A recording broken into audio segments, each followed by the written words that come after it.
Good evening. I'm Ted Keon, Coastal Resource Director with the Town of Chatham. Appreciate your attendance in person and those folks online as well. This will be a presentation of an interesting project for a very interesting problem, in all honesty. For those folks that are boaters or have just been watching the news over the last few years, you're probably familiar with what has been going on the south side of Chatham, as we've been dealing with for many years. As our coastal system changes, there are a lot of ramifications of those change. One of the more significant ones over the last few years is what happened approximately 4 years or so ago when the problem really started to progress. And it was the result of the detachment of South Beach from the mainland at what we refer to as Lighthouse Beach.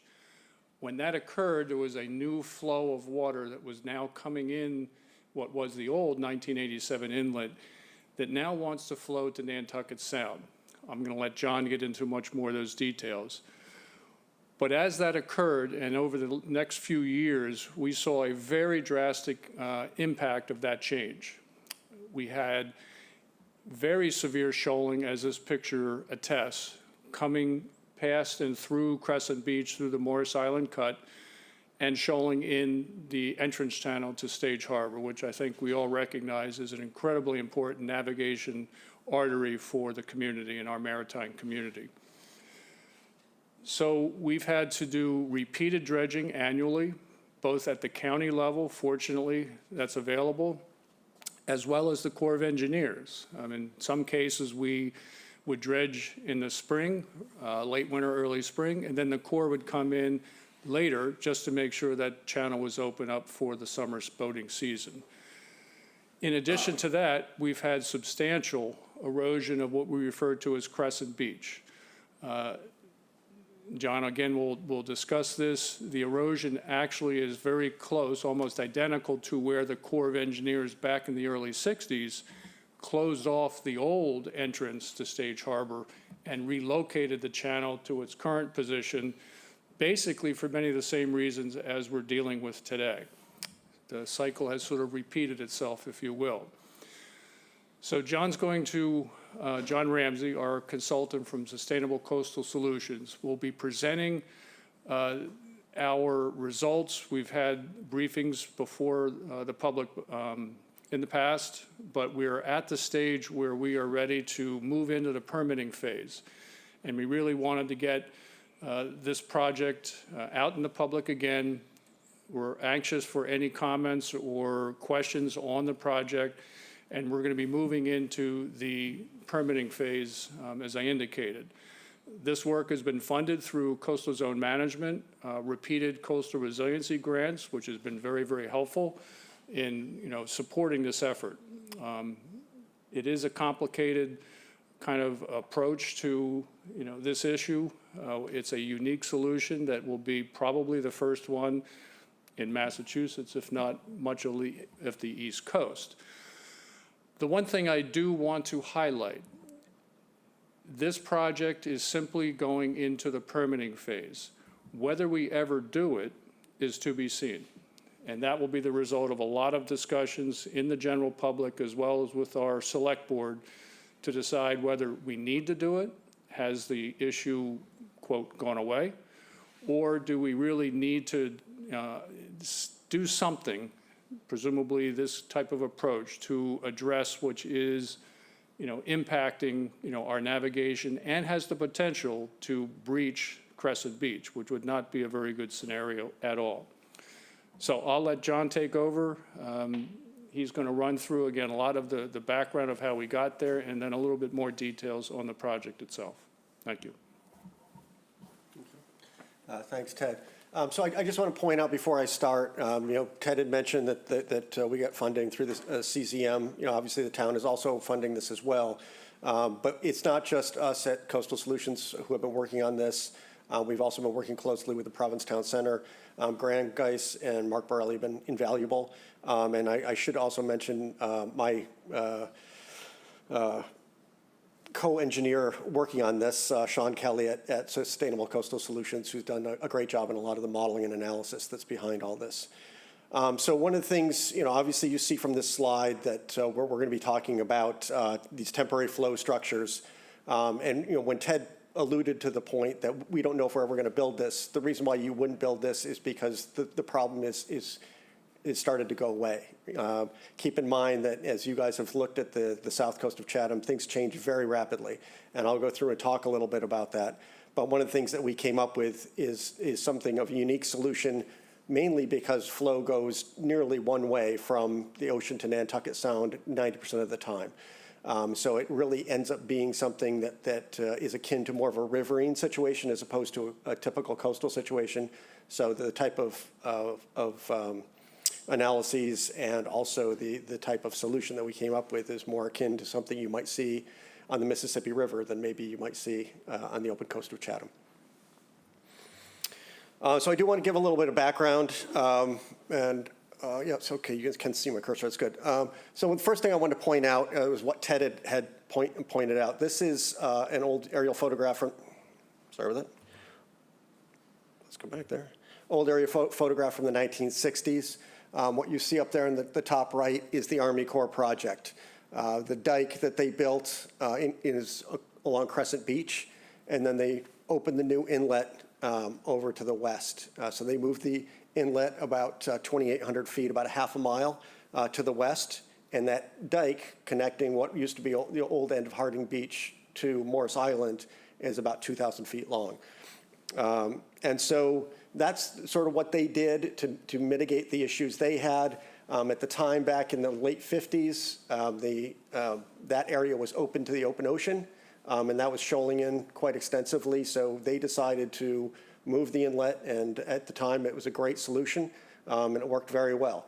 A lot of people forget that solution was even done.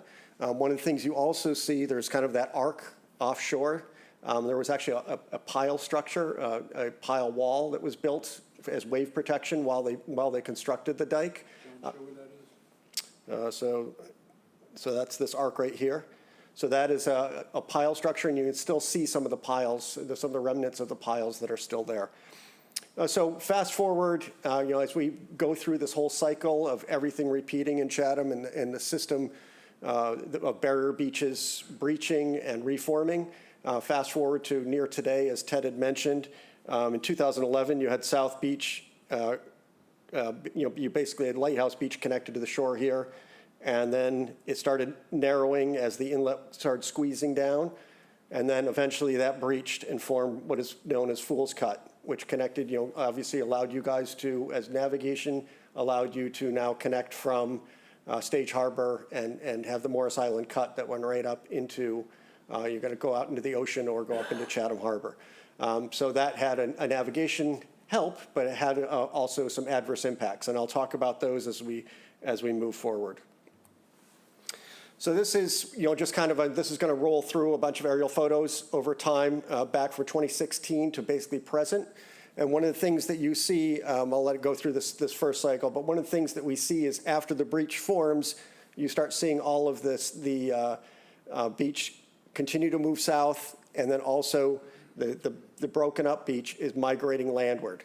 And so after 2017, we had a wide opening right along Crescent Beach, and that current was eroding Crescent Beach quite actively through about 2022. And then all of a sudden you got a shoal that built up down in the southeast corner of Morris Island. And when that comes up again, I will hopefully be able to get this cursor to work. So if you look right in this area here, you start seeing that shoal form. And that shoal has actually started blocking the current to some extent. So when Ted's talking about that, will we ever necessarily need this built? If that shoal continues to form and push the currents offshore so they're not eroding Crescent Beach, the current is also not carrying as much sand into the Stage Harbor Channel as it once was back in around 2020, 2021. So, at the time when we did this evaluation, we were looking at something that desperately needed to be done. And now that, I won't say it's necessarily gone away, but it has eased off. And it sort of depends on how that barrier beach morphology continues to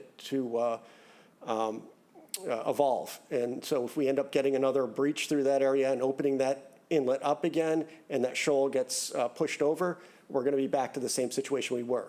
So the whole concept here is to make sure that we have the engineering and permitting in place so that if this ever has to be done, that the town can react and has everything that they need to move forward. So one of the things we talked about is this Crescent Beach. The Crescent Beach is that basically the west end of it is the old Hardings Beach before they had moved the inlet. And then this narrower section is the section that they actually constructed to fill the old inlet. And now that section wasn't as narrow as it is now back in 2016 before we had the breach, but you see these red lines here. The beach was out here, and now the beach is eroded back to the back of those lines. So we're just over the 5 or 6 year period, we've lost quite a bit of the beach. And if that erosion rate continued at the rate that it was going, we're looking at somewhere around 5 years, you could actually erode right through the beach. So there is a concern there that if we have a major storm or we have ongoing erosion at that rate, that we could actually breach that barrier, and then all of a sudden you're going to have 2 inlets to Stage Harbor, and you're going to have different shoaling issues altogether. So that's something we don't want to get to. We want to have that issue. But the other thing that's a little bit different here, most of our beaches in Chatham that you see that are eroding because of waves. Wave action is something that we see very frequently being the driving force for any sort of beach erosion.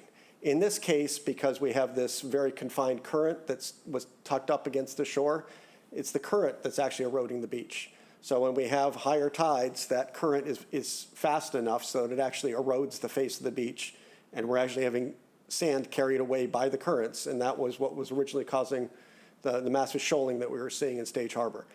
So it's actually the currents. There wasn't a lot of wave action. It was actually just tidal currents themselves. And so those tidal currents were about 2.5 knots just on a regular day, not during a storm, but just during a regular day. And for us engineers, that's around 4 feet per second. And so I should also say that we do have nearly unidirectional flow. Most of the flow goes from the ocean to Nantucket Sound, and I'll show that some of the modeling and analysis that we've done. But that magnitude of that current is about 2 times what the maximum current is going the other direction. And then last, just give you sort of a feel for what the erosion rate is. We're up around, in the maximum year, we're around 20 feet per year of erosion on that beach face. So that's how fast that is eroding away. And you can see, if you go out there today, you can see that very scarped bluff. And if you actually look at the area of this dike, you'll see all the shells in the dune, which tells you that's dredge sediment that was placed when they moved the inlet. So the one thing, why we're comfortable with this being only a temporary solution, before I get into what the solution looks like, one of the reasons why we're comfortable is we've done quite a bit of analysis about the sort of long-term geomorphology. This is a lot of work that was done by the Provincetown Center. But going with the concept of how the beach evolves, we are anticipating that by 2040, the Morris Island Cut is going to be closed. So really, we only have till around 2040 that we have to deal with this issue. And after that, all the boaters, you guys are going to have to go back around Monomoy again rather than taking the shortcut. But that's the way the natural system is going to do it.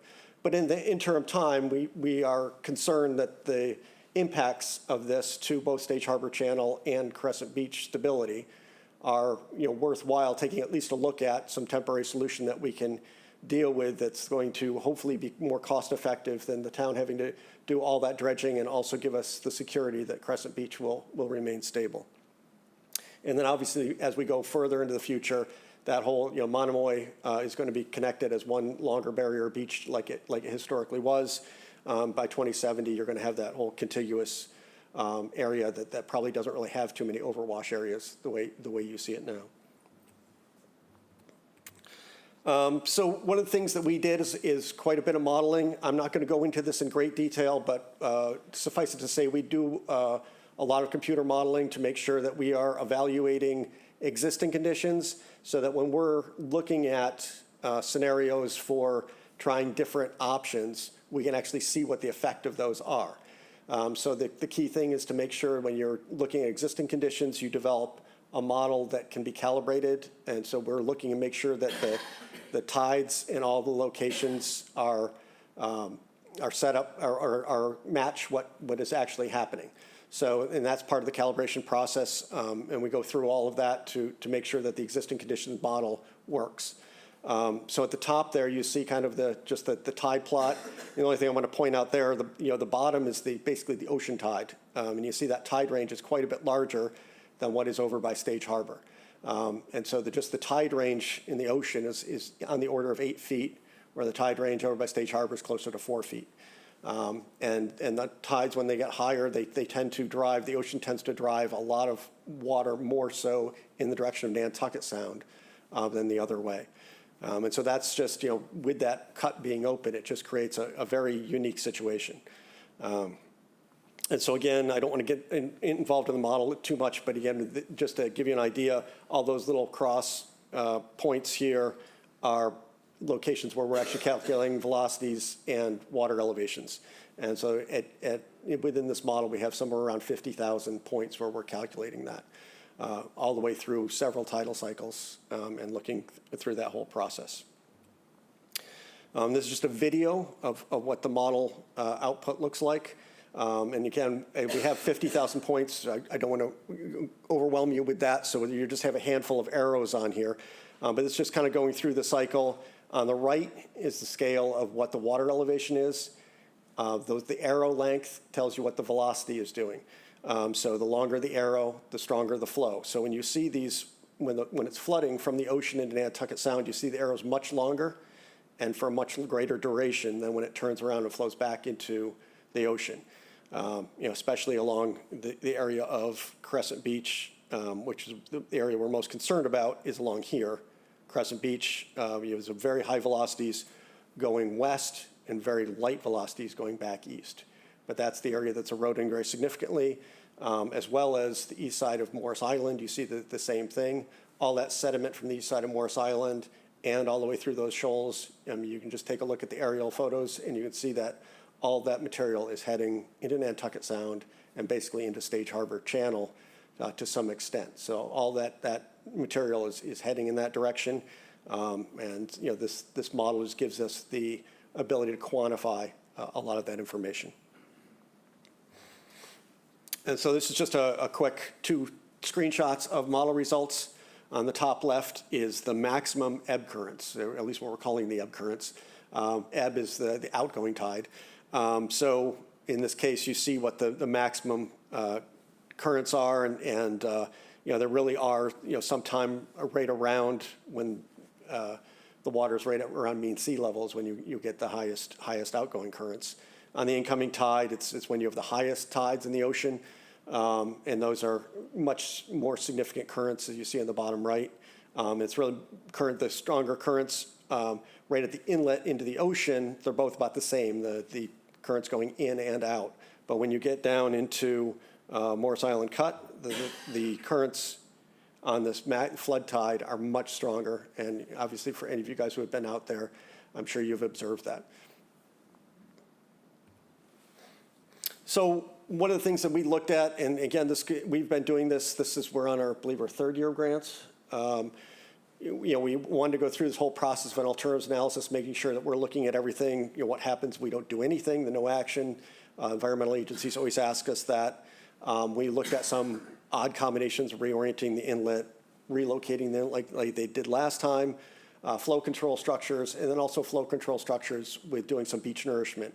The town's kind of blessed that they have a lot of sources for nourishment, and which is great. And because Chatham is located kind of at the end of the system, so to speak, you have the ability to kind of manage your sand a lot better than a lot of other towns, which is fantastic.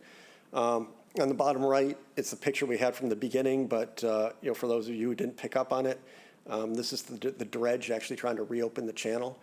Just gives you kind of an idea of what the scale is of how much shoaling there was there. And again, on the bottom left is just a different picture of what the Army Corps had done back in the 60s.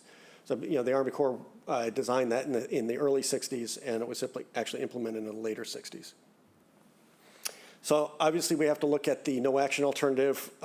So, one of the things that I think everybody's aware of now is the Monomoy Refuge has lost quite a bit of land. They've also lost or had to demolish a few of their buildings. This is a picture from June, up in the top right there, from June of this year. And obviously it's starting to impact the houses further to the south. The Wildlife Refuge has sort of decided to let things go and let nature take its course. That has its own implications, but you can see the amount of erosion. They've lost over 100 feet of coastal bank. Their shoreline has moved back. Their dorm is gone, and the old weather station that was out there has been removed as well. And so we expect that to be ongoing for, again, another 10 years or so, probably up in that area. The beach out front is starting to move past, which is going to save them a little bit. But again, during major storms, they're still going to be having some issues. We also have the issue of navigation safety because of all this erosion that is happening. And if you go further south on Morris Island, some of the homeowners' revetments are starting to slide into the water because there's a scour hole that is formed off the front of those revetments. All that sediment is heading west towards Stage Harbor. Right now, the shoaling rate has decreased a bit, but it is still heading that way, and it's going to require that you keep doing, maintenance dredging at probably a higher rate than you've historically done. So there's certainly a cost with that. And then obviously navigation safety is another issue. Again, the shoaling rate hasn't been as bad as it was, say, in 2020. But when it was bad in 2020, I know that one of the channel buoys was actually out of the water because it got caught up in the shoal. And so, there's obviously some navigation safety issues if the channel fills all the way across, which it hasn't in the past. And so in the peak of what the town was doing, they were dredging anywhere between 50,000 and 80,000 cubic yards per year. And obviously there's a cost associated with that. As Ted had mentioned, because it's a federal navigation project, the Army Corps comes in, which ends up being, is it free, or do you guys have to have a cost share? You have a cost share? Federal. The federal. So the federal government's covering that, but the town is covering all of the cost if the county dredge comes in, and that's not an insignificant cost if they're dredging those kind of volumes. So you're looking at somewhere on the order of $500,000 to $800,000 if they're pumping it close by, and a little bit more if they're pumping it further. And again, I want to reiterate that we're looking at this as only lasting over the next 15 to 20 years. The problem that we have, but it is something that again, over 15 to 20 years, if you're dredging at that frequency, you're certainly going to be, pinching the town for dollars. And beyond that, I should say that while the Corps may come in and dredge it for free, the one thing with the Corps is I say this in the nicest way I can to the Army Corps, that you can't always count on them being here because they have, basically two dredges that can effectively dredge this inlet because of its shallow nature. And they're very busy, and so you can't always count on them coming and doing the work when it needs to be done. So basically we came to the conclusion that it's not acceptable to do nothing. That's not really going to solve our problem. And I should say the last thing about the do nothing alternative is that basically you're letting Crescent Beach at some point likely breach. And if Crescent Beach breaches, you're going to have basically wave exposure within Stage Harbor, and not certain exactly where the inlet's going to want to stabilize. So the existing navigation channel may want to close if that new inlet opens as well. So the alternative 2 was reorientation, and these are not, again, we open the box to everything. We're not really recommending any of these, but it is something we just wanted to look at. Reorientation of the inlet was just turning the channel. Again, that does not solve our problem with Crescent Beach, and it also doesn't really gain us much time because most of the shoaling that is occurring is actually occurring right at where we would be trying to turn the inlet, because you can't turn it further in because the jetty's there. So again, this has some significant impacts as far as impacting land under the ocean directly and reorienting the channel. And I will say Hyannis Harbor just went through that not so long ago, so it can be done, permitted, but in this case, it doesn't really solve our issues. Another alternative that people talked about was actually moving the inlet all the way over so that you'd have the inlet at the bend in Oyster River. So, just continue what the Corps had done back in the 60s, jump it over a little further. Obviously, this has all sorts of impacts. So it's really was not taken all that seriously, but we did want to at least evaluate it.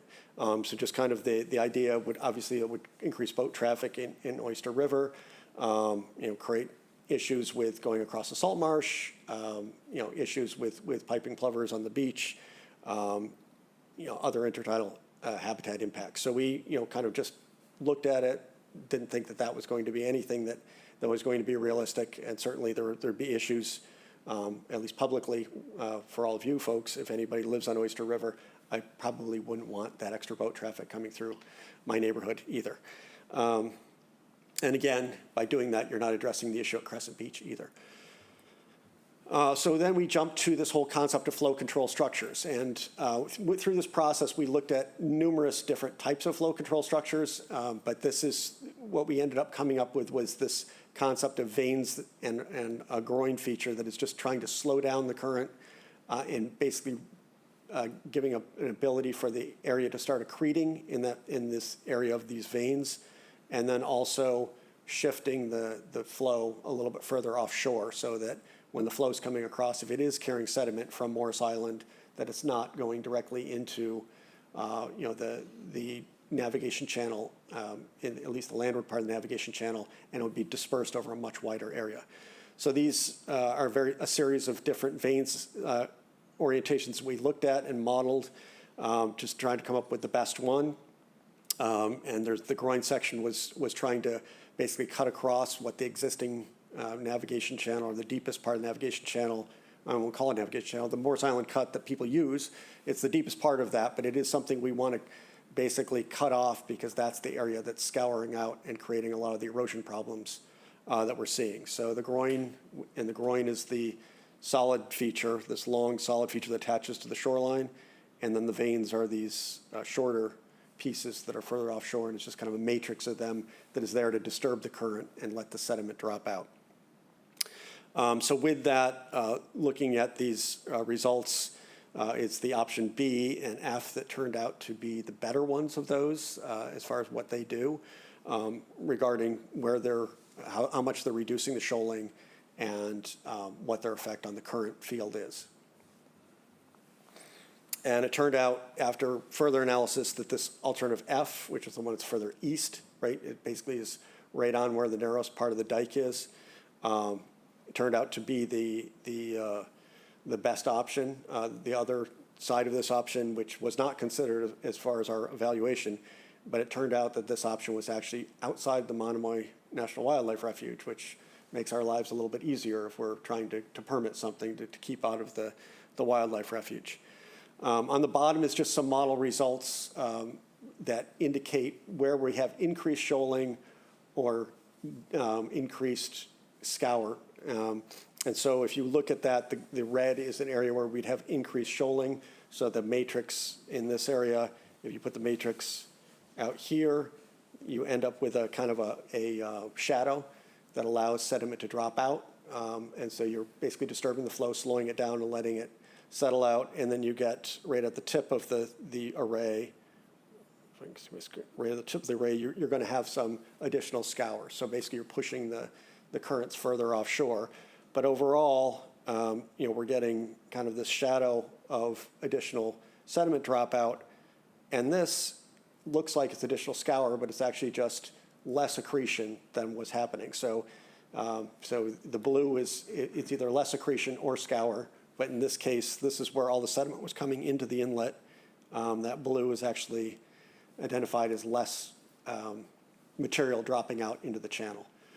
So that's one of the aims of the project. So we're getting kind of both aims by increasing the shoaling right in front of Crescent Beach so that we get a better stability of Crescent Beach, and then also reduce shoaling in Stage Harbor Channel.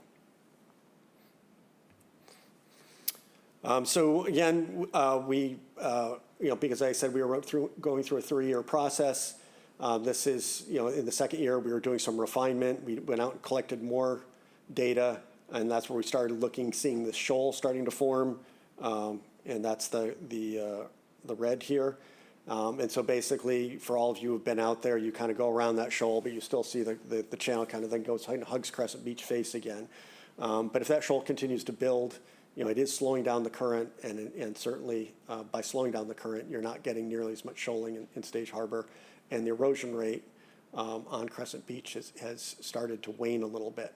But again, we've had not the stormiest years, so if we do get some more significant nor'easters, I'm anticipating that the erosion rate may pick up again. So I did point out that we are, we refined this, and so one of the refinements, the structure's a little bit longer. That groin section is about 600 feet, and the total of the veins is on the order of 400 feet. So the total structure length, just so everybody has it in their mind, is actually 1,000 feet long. So this is not a small structure, and I'll talk a little bit more about the details of it. But it is temporary. It would be made of sheet pile, and again, I'll talk a little bit more about that as well. And the reason why we would do it out of sheet pile, it's not the prettiest thing, but it is easy to put in and easy to take out. And the one thing that the regulators want to make sure as we move forward is that when this is no longer needed, we want to be able to get this out. I don't think anybody wants it in there. Right now, as I mentioned, the Army Corps had that wood pile array. You can still see remnants of it because they can't get it out. It's just hard, where with steel sheet pile, you can vibrate it out. And it's relatively easy to get out. And jumping ahead from just the flow control structures, one of the other things, we want to make sure that we're also stabilizing Crescent Beach.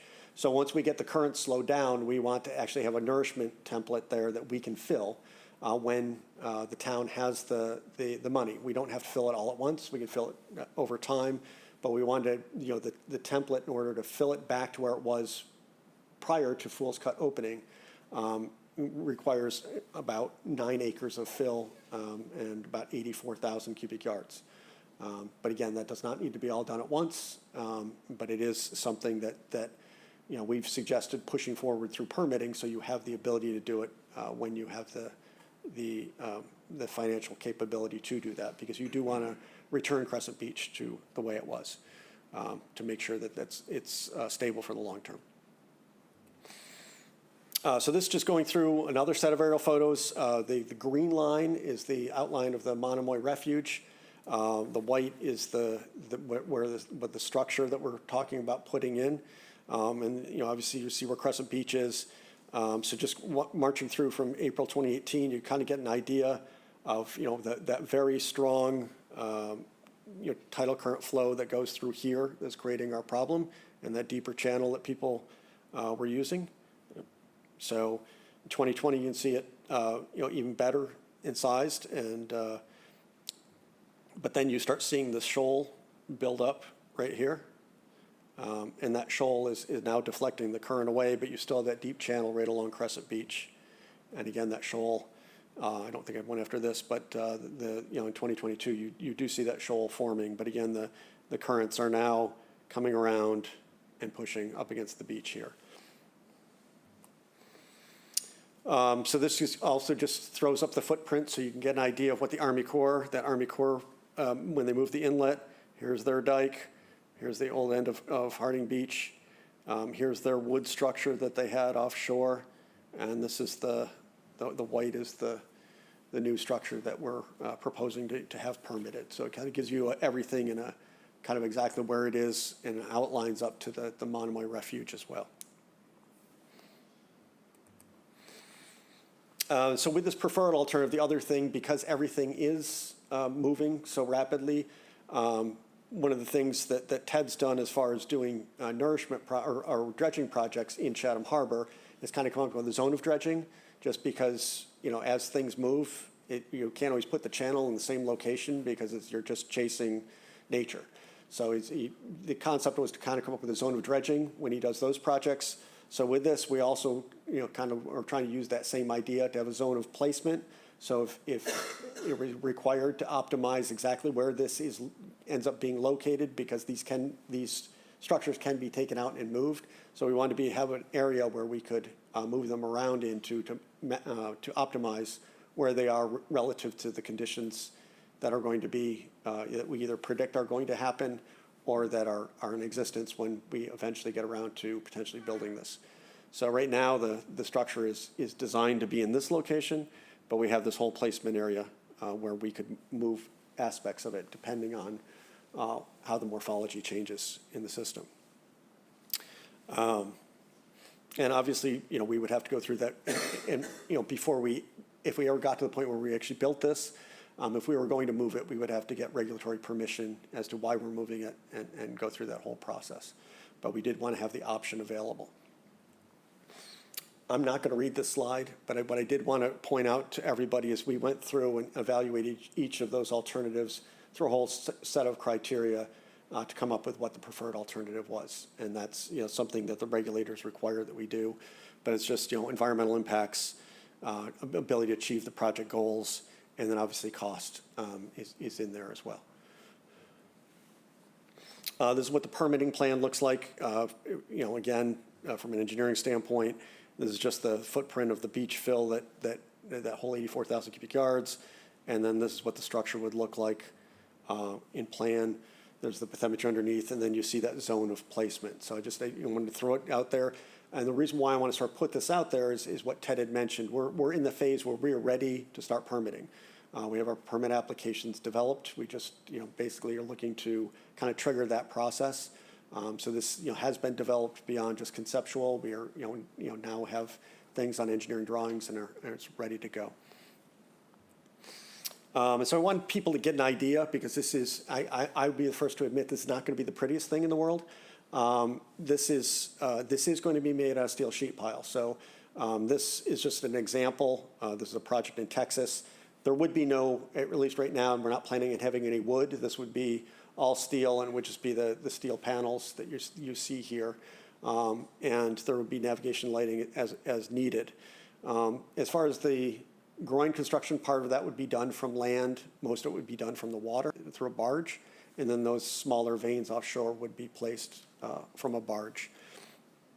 And again, as I mentioned earlier, but I always have to mention this numerous times, this is meant to be temporary. So, these are going to be sticking up about 3 feet above high tide, so that they're always visible. And then, so at low tide, you're going to see probably 6 or 7 feet of them sticking out. And then, the idea is that they can be removed very easily. These sheets, each of those sheets is about 24 inches long, and they interlock with each other, and you drive them in a row. And then they're usually attached by together with what's called a whaler, which is just a steel beam. So that's what you would see. Again, not the prettiest thing, but again, it's for the purpose of just a temporary type structure. And then obviously they would be removed when no longer needed. So the obvious thing, what we're trying to do is alter the currents and shoaling. So basically what we're trying to do is shift the strongest currents further to the south. So for anybody who's using the Morris Island cut right now, the currents would shift a little bit further south, and that would be the area where you would go. You would go off the tips of these rather than hugging the shoreline. So that's the idea. And as I mentioned, the Morris Island cut is probably only going to last probably another 15 years. So not that that's a small amount of time, but at some point this is going to close. And I will say that even before 15 years, you're going to see a lot of shoaling in there, and whatever. If you get through with a small boat, it's one thing, but a bigger boat is going to really have a rough time before long. So these structures are meant to cause shoaling both upstream on the upstream side, which would be the east side, as well as the west side. So the groin itself is kind of a block to currents, so you're going to get accretion updrift of that. And these flow control structures are just going to disturb the flow. So the sand that isn't trained in the water column, when the flow is disturbed like that, it will start dropping out. So you're going to see accretion on both the upstream and downstream side of these. And then again, there's potential for scour, a little bit extra scour off the south tip. And so again, we've talked about the Morris Island cut not being something to count on over the long run. And I think you'll see that as we see, especially as South Beach breaks up and starts migrating land, you're going to see a lot of changes. So I just want to give you guys a little bit of a visual. I want you to also realize that the thickness of the structure is exemplified here. It's not that thick, but this is kind of what it would look like at a high tide, where that's about how much it would be sticking up. So you kind of see the groin section. This is looking to the northeast, from basically from the Stage Harbor Inlet. So that's what it would look like, and the beach nourishment footprint is also shown, where the light blue part is the part that's underwater, and the sand colored is the part that's above high water. So that's what it would look like. And then if we switched around, looking from, as if you were coming in from Morris Island cut from the ocean, this would look like if you're looking to the west. This is the type of thing that you would see coming in. And again, those black tips are the part that's exposed above water, and then the darker blue it's what below water. So it just kind of gives you the concept of what this is going to look like. But again, we made these a little fatter than they actually are going to be, but it gives you an idea of what, kind of the visual disruption that you would see. So sort of jumping to what Ted had alluded to, is this project going to be necessary? We're not sure. It's, really is, there's a lot of shifting going on. I went through all those aerial photos, but just between, 2019 and 2022, we've seen quite a bit of narrowing of the Fool's Cut. I was just out there today, and you really see that beach is built up quite high, and that cut is narrow. And with that being narrow, there's a lot of water being forced right in that narrow section, which is truly impacting the people who have revetments along the southern part of Morris Island. But the amount of flow coming through the entire cut is a lot less than it was back in 2019. So that has changed things a bit. And again, as I said, that shoal that's built up, if that stays, that is a help to Crescent Beach. And at some point, we may be able to just nourish Crescent Beach without these structures needing to be built, if the currents slow down enough, and then you get the effect of having Crescent Beach wider again and feeling safe from that without having to put these structures in. And I'm not going to beat the 15 to 20 year thing to death anymore, but I just keep that in mind and when you're looking at things. And so this is just a photo from June 2023. And again, you see that really fanned out shoal right there, which is great. But so now the water has to come way around before it's getting in front of Crescent Beach. If that tip stays where it is, it's a good thing. But again, with winter storms, that tip can get cut back and we can be open again. So that can create some potential problems. So we've had, again, some relatively modest winters as far as nor'easters go. So we just have to kind of make sure that what we're doing is getting things in place just in case this system is needed as we move into the future.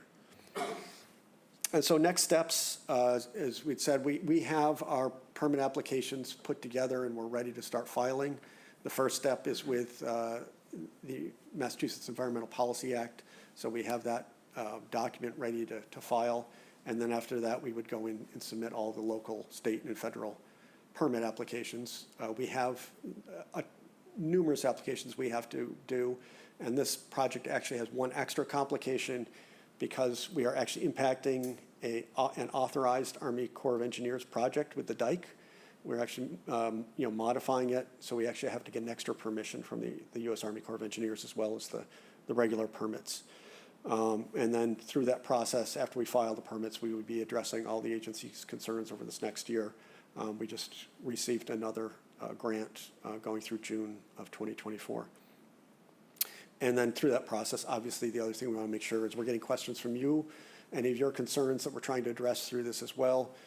So in this next year, we'll also be continuing to coordinate with anybody who has any issues or, with the town as far as whether the town wants to move forward with certain aspects. And with that, I will open it up to questions.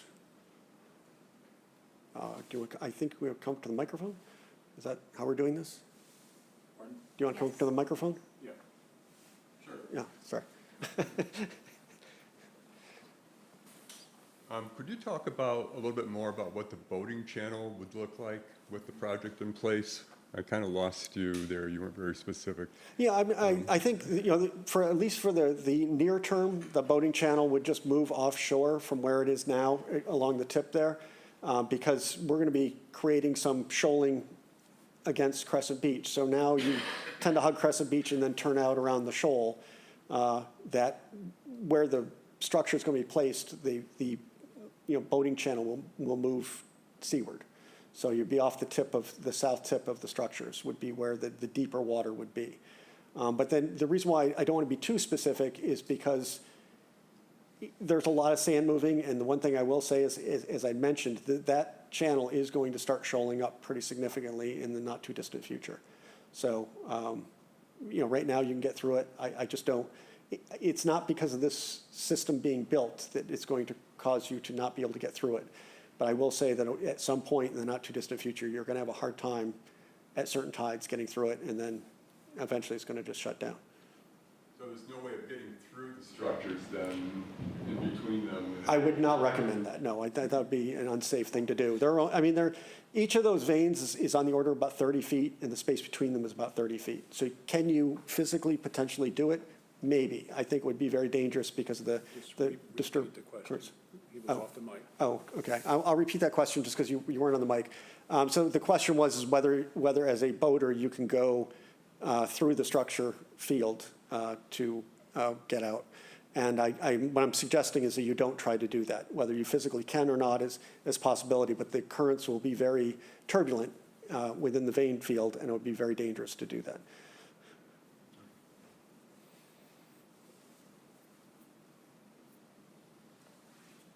Anybody online?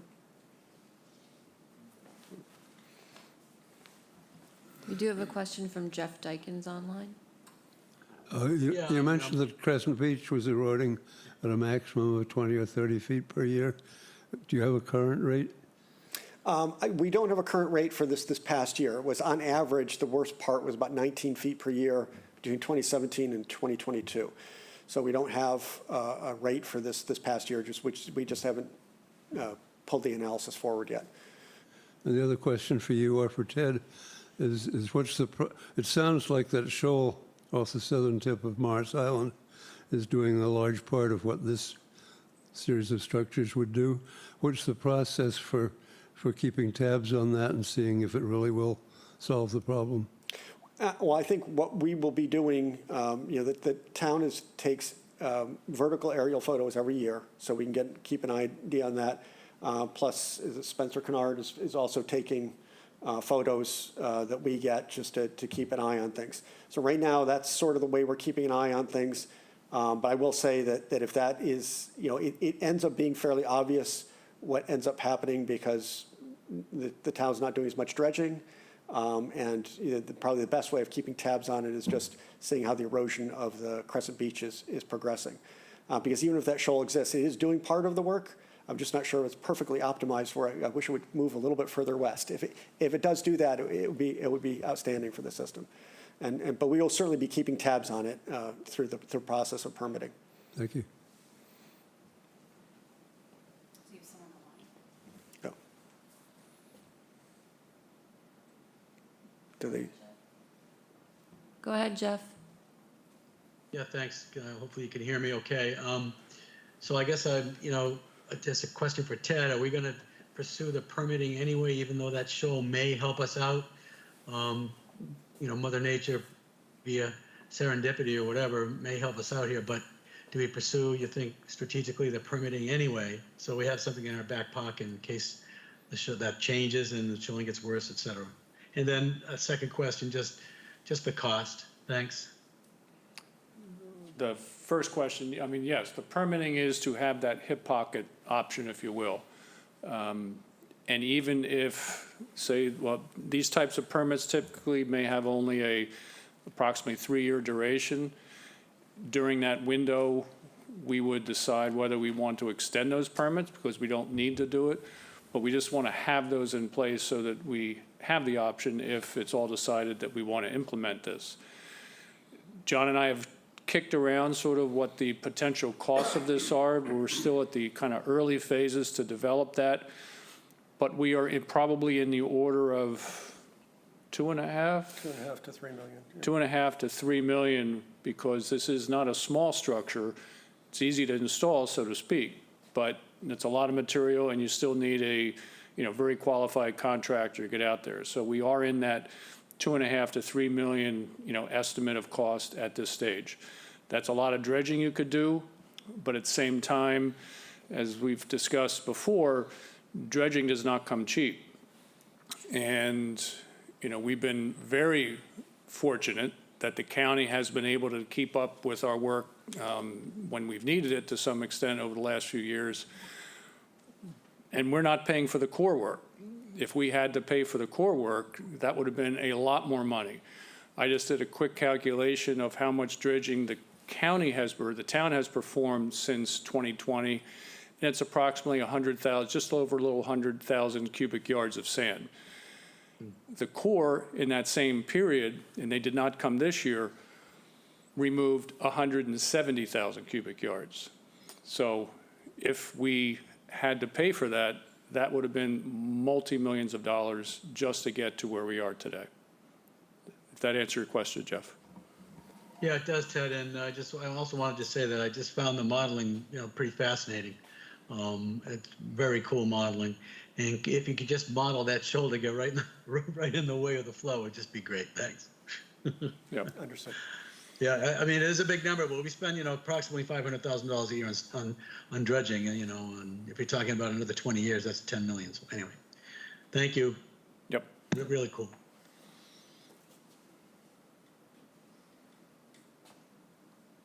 Anyone else?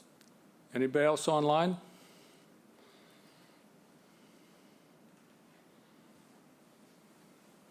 In the house? Okay. Do we have any sense as to the federal government's willingness to permit if the federal government let the Fish and Wildlife area go? So, I mean, it's different agencies. I mean, the Army Corps of Engineers is, their job is to, or, we file permits, the town would file permits with them. And it's sort of their job to allow those permits. And they have this authorized project, but this project is authorized as a navigation project. So it is their job to, the federal government's interest to maintain the project, where the wildlife refuge, their interest is for nature, period. So it's a different mission.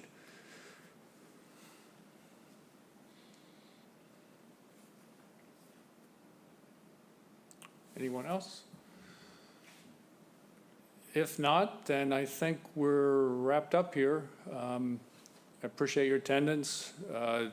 This project will be, as I say, moving forward over the next few weeks into the permitting phase. We'll be briefing through our waterways and South Coastal Harbor committees, progress as we progress. And we're always open for further questions. So just please reach out. If you want to learn more of where we are and implications or anything, reach out to the staff. We'll be happy to respond as best we can. Thank you very much. Okay.